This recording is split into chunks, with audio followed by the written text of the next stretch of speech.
నమస్తే. ఇవాళ ఒక ప్రశ్నతో మొదలు పెడదామా? సమాజంలో గాని లేకపోతే మనుషుల్లో గాని ఒక మార్పు రావాలంటే అది మీరు ఏం కోరుకుంటారు? ఆలోచించండి. దీని గురించి మళ్ళా మాట్లాడదాం. అలాగే ఇవాళ నేను మీతో పంచుకోబోయే విషయాలేమి కొత్తవేమీ కాదు. కానీ ఆచరణలోనే ఎక్కడో బాగా వెనకబడుతున్నాం. ఒకప్పుడు తాతల కాలంలో ఊరు వారికి ఒక గుర్తింపుగా ఉండేది. వారి మధ్య రాజకీయ విభేదాలు ఎన్నున్నా ఒక చెరువు కూడిక తీయాలన్నా, బడికి రంగులేయాలన్నా వాళ్ళు కలిసి చేసుకునేవాళ్ళు. అలాగే సంక్రాంతి పంటని అందరితో కలిసి పంచుకునేవాళ్ళు. ఒక ఇంట్లో ఏమన్నా జరిగితే వారికి అండగా నిలిచేవాళ్ళు. ఒక వేడుకొస్తే అందరూ కలిసి భోజనాలు వడ్డించేవాళ్ళు. అలాగే తర్వాత తరం వచ్చేసరికి చాలా మంది పట్టణాలు వెళ్ళారు. పట్టణాలు వెళ్ళేందుకు ఊరిపోయింది. కేవలం ఒక ఇద్దరు పొరుగు వారు మాత్రం మిగిలారు. సో మన ఆలోచనలు కూడా నా ఇల్లు, నా కుటుంబం అంతవరకే పరిమితం అయిపోయాయి. ఆ తర్వాత తరం మా తరం. నాలో చాలా మంది విదేశాలకి దేశాన్నే వదిలి వెళ్ళాం. ఇప్పుడు తరం వచ్చేసరికి మన ఆలోచనలు నేను వరకే పరిమితం అయిపోతున్నాయి. ఇది ఎవరు కావాలని చేసింది కాదు, కానీ ఎక్కడో స్పృహ కోల్పోతూ జీవితాన్ని ఏదో బ్రతికేస్తున్నాం అని ముందుకు వెళ్తాం వల్ల ఒక 25 సంవత్సరాల్లో ఒక సామాజిక విలువలు కానీ సామాజిక స్పృహ కానీ కోల్పోతూ ఒంటరితనం వైపు చాలా త్వరగా అడుగులు వేస్తున్నాం అనిపిస్తుంది. ఇది మనం చాలా తీవ్రంగా ఆలోచించాల్సిన విషయం. ఎందుకంటే రాబోయే 5-10 సంవత్సరాల్లో ఎన్నో రకాల మార్పులు రాబోతున్నాయి. అవి ఎలాంటివో కూడా మనకు సరిగ్గా తెలియదు. వాటిల్లో మనం మంచివి మాత్రమే తీసుకొని విలువల్ని పెంచుకుంటూ ముందుకు వెళ్తేనే ప్రశాంతమైన మనుగడ ఉంటుంది. అలా కాకుండా కేవలం ఆర్థిక లాభాల మీదే దృష్టి పెట్టి విలువలను దిగజార్చుకుంటే మాత్రం రాతియుగం వైపు అడుగులు వేసినట్టే. మనం అట్లనే ఈ తరం వాళ్ళని చాలా తేలిగ్గా అంటూ ఉంటాం. ఈ తరం వాళ్ళకి విలువలు తగ్గిపోతున్నాయి, అలా చాలా తేలిగ్గా అనేస్తాం. ఒక్కసారి 35 సంవత్సరాలు పైబడిన వాళ్ళు చిన్నతనం గురించి ఆలోచించండి. కుటుంబంలో పెద్దలు కానీ, సమాజంలో సక్సెస్ అయిన వ్యక్తులు కానీ, లేదా నాయకులు కానీ, గురువులు కానీ, మీరు చూసిన టీవీలో క్యారెక్టర్స్ కానీ, సినిమాలు కానీ, వీళ్ళందరిలో చాలా శాతం మంచి విలువలు, అలాగే చాలా క్రమశిక్షణతో ఉన్న గుణాలు మనకు కనిపించేవి. అవి చూస్తూ పెరిగాము. కానీ ఇప్పుడు సమాజంలో ఎంతమంది ఉన్నారు అలా ఆదర్శవంతంగా?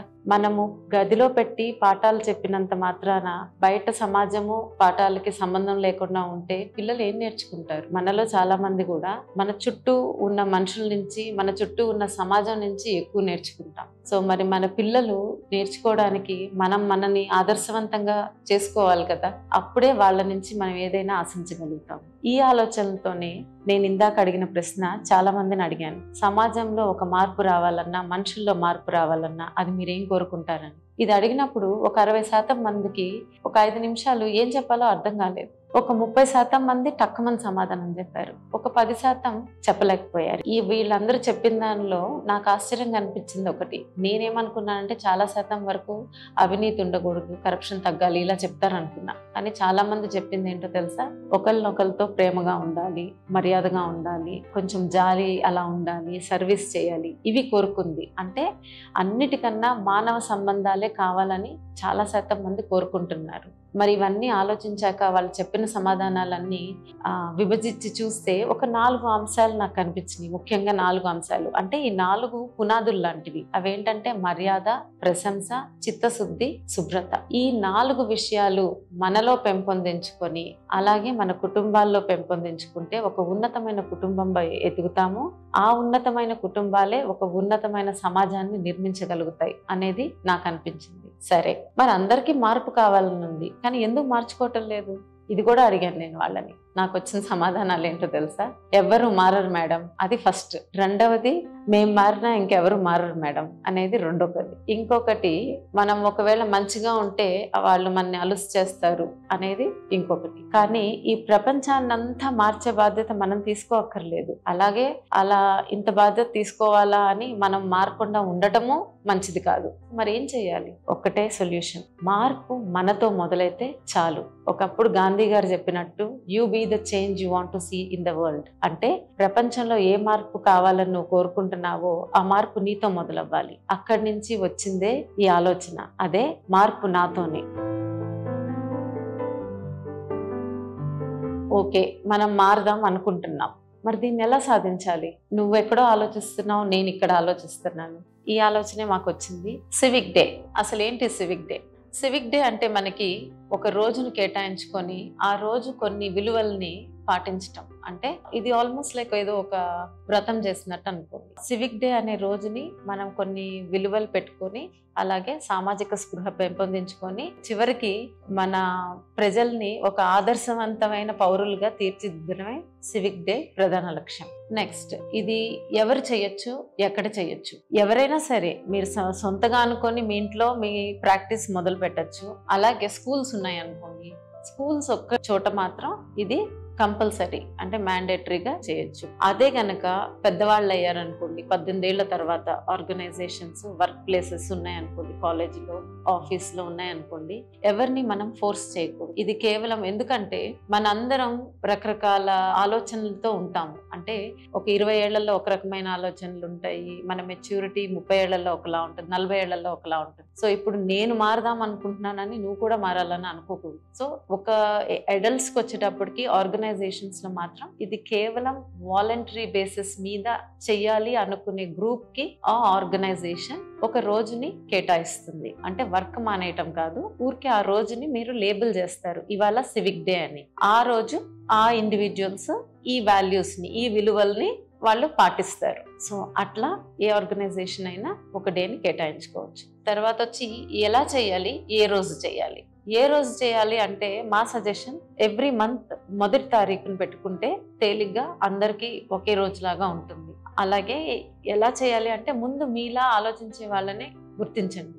ఆ గుర్తించిన 4-5 ఉన్నారనుకోండి, మీ 4-5 ఈ వీడియో చూడటము లేదా మీకు సొంతగా ఇంకేదైనా క్రియేట్ చేయాలనుకుంటే చేసుకోవటము చేసి, తర్వాత దీనికి కావాల్సిన బ్యాడ్జెస్, కొంచెం ఇలాంటి సైనేజ్, ఎక్కువ కూడా అవసరం మెటీరియల్.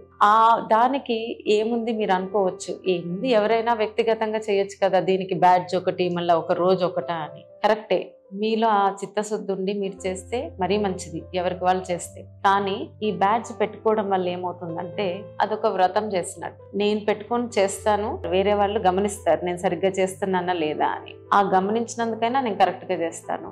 అలాగే గమనించే వాళ్ళు నాలో నిజంగానే మార్పు చూస్తున్నారు అనుకోండి, వాళ్ళకి ఇది నచ్చుతుంది, ఓకే నేను కూడా ట్రై చేస్తాను అనుకోవచ్చు.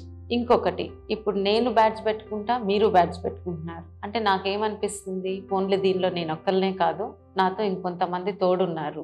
అంటే మనం మళ్ళా మంచిని హీరో చేస్తున్నాము. అంటే ఒక ప్లాట్ఫామ్, ఒక వేదిక కల్పించి ఒక రోజు దానికి కేటాయించి సామాజిక స్పృహ పెంపొందిస్తూ మంచిని మళ్ళా హీరో చేస్తున్నాం సమాజంలో. ఇది చాలా ఇంపార్టెంట్ విషయం. ఇది అందరూ చూసి స్ప్రెడ్ చేస్తే చాలా మంచిది. ఇంకా ఫస్ట్ వచ్చింది అనుకున్నప్పుడు ఈ దీనిలో మెన్షన్ చేసిన విలువల్ని మీరు ప్రాక్టీస్ చేసుకోండి. మర్యాదలో ఎన్నో రకాలు ఉంటాయి మనం చూపించాలని. దానిలో పలకరింపు, ఒక చిరునవ్వు లేదా నమస్తే లేదా గుడ్ మార్నింగ్, ఏదో ఒకటి ఆ విధంతో పలకరింపుతో మొదలు పెట్టండి. చిత్తశుద్ధి మీ 100%. ఇక్కడ నేను ఎందుకు మీ అన్నానంటే మిమ్మల్ని వేరే వాళ్ళతో పోల్చుకోవద్దు, ఎందుకంటే మీరు వేరు వాళ్ళు వేరు. సో మీరు 100% ఎలా చేయగలరో మీ పనిని అంతవరకు చేయండి. అలాగే ప్రశంస అంటే ఫస్ట్ నెంబర్ 1 ఒక ప్రోత్సాహం. అది ఎలాంటిదవనే అవ్వచ్చు. ఇప్పుడు మీ పిల్లలు ఉన్నారనుకోండి, వాళ్ళు ఒకవేళ ఆర్ట్ ఇష్టమైతుంది అనుకోండి, వాళ్ళని ఆ విషయంలో ప్రోత్సహించండి. వాళ్ళు ఏదైనా మంచిగా చేసుకొస్తే ఆ విషయంలో వాళ్ళని ప్రోత్సహించండి. ఎందుకంటే చిన్నతనంలో మనం అనే ఒక చిన్న మాట వాళ్ళకి ఎంతో ఆత్మస్థైర్యాన్ని ఇస్తుంది. అలాగే ఎవరైనా పెద్దవాళ్ళైనా సరే ప్రతి వాళ్ళు జీవితంలో వాళ్ళు చేసిన పనికి ఒక చిన్న మెప్పుదలో ప్రోత్సాహము ఏదో కోరుకుంటారు, అది అందివ్వండి. పరిశుభ్రత, ఈ పరిశుభ్రతలో చాలా ఉన్నాయి. మొదలు మన వ్యక్తిగత పరిశుభ్రతతో మొదలవ్వాలి. ఇది చాలా వివరాల్లోకి వెళ్ళొచ్చు తర్వాత. కానీ ఇప్పుడు వ్యక్తిగత పరిశుభ్రత అని అంటే ముందు రెగ్యులర్ గా స్నానం చేయడం, ఉతికిన బట్టలు వేసుకోవడం, తర్వాత మన హెయిర్ క్లీన్ గా ఉంచుకోవడం, హెయిర్ కట్ బియర్డ్ ఉంటే దాన్ని రెగ్యులర్ గా ట్రిమ్ చేసుకొని ఉంచుకోవడం, నెయిల్స్ లేకుండా ఉంచుకోవడం, తర్వాత మనము వేసుకునే షూస్ కానీ ఏవైనా ఒక వాసన రాకుండా ఫ్రెష్ గా ఉంచుకోవడం చాలా ఇంపార్టెంట్ కామన్ ప్లేసెస్ లోకి వెళ్తున్నప్పుడు. ఇంకా ఒక మెట్టు ముందుకెళ్ళాలి అనుకున్నారు అనుకోండి, మీరు గ్రూప్ ఫామ్ అయ్యారు కదా, సో ఈ గ్రూప్ లో ప్రతి నెల ఒక చిన్న పాయింట్ డిస్కస్ చేయండి. అంటే ఎలాంటి అంటే మీ కుటుంబంలో ఒక ఉన్నత విలువలు గలో లేకపోతే ఒకరి నుంచి రోల్ మోడల్ గా ఎవరినన్నా నేర్చుకున్నారా, లేదా ఇంకొకటి ఏంటి ఒక లీడర్స్ బయట ఉన్న నాయకుల నుంచి నేర్చుకున్న విషయం ఏముందా, ఇలాంటి మీ నలుగురు కలిసి ఒక అరగంట కేటాయించుకొని డిస్కస్ చేయడం. ఏదైనా ఒక బుక్ తీసుకొని దానిలో మీరు ఏమైనా చదివారనుకోండి, అది పక్కన వాళ్ళతో పంచుకోవటం. ఇది ప్రాక్టీస్ చేస్తున్నప్పుడు ఏదైనా ఒక విషయం కష్టంగా ఉందనుకోండి, ఎక్స్పీరియన్స్ ఉన్నాళ్ళు మీకు ఎలా అనిపించింది ఈ విషయంలో, ఇప్పుడు నేను ఈ బ్యాడ్జ్ పెట్టుకొని చేస్తుంటే ఇప్పుడు ఇది అవసరమా అంటున్నారు వాళ్ళు, అలాంటి క్వశ్చన్స్ ఏమైనా రావచ్చు. సో అలాంటి ఒకళ్ళు డిస్కస్ చేసుకుంటున్నప్పుడు గ్రూప్ డిస్కషన్స్ పెట్టుకుంటే మీకు ఇంకొంచెం ఎంకరేజింగ్ గా హెల్ప్ఫుల్ గా అనిపిస్తుంది. ఈ విధంగా ఈ సివిక్ డేని ముందుకు తీసుకెళ్లొచ్చు. మీకు ఇంకా డీటెయిల్స్ కావాలంటే ఇప్పుడు రెస్పెక్ట్ మర్యాదలో ఎట్లా మనం ముందుకెళ్తాము, చిత్తశుద్ధిలో వెళ్తాము, అవన్నీ ఇంకా వీడియోస్ చూసి నేర్చుకోవచ్చు. ఇది ఒకవేళ మీకు నచ్చి దీని గురించి ఇంకేమన్నా తెలుసుకోవాలి అనుకుంటే మీ కాంటాక్ట్ డీటెయిల్స్ కింద కామెంట్స్ లో ఇవ్వండి. పెమ్మసాని చంద్రశేఖర్ గారి అఫీషియల్ సోషల్ మీడియా వెబ్సైట్స్ లో కామెంట్స్ లో కాంటాక్ట్స్ ఇవ్వండి. మీకు ఇంట్రెస్ట్ ఉంటే మీ ఇన్స్టిట్యూట్స్ లో చేయాలని మా ఆఫీస్ నుంచి మీకు సపోర్ట్ అందిస్తాము.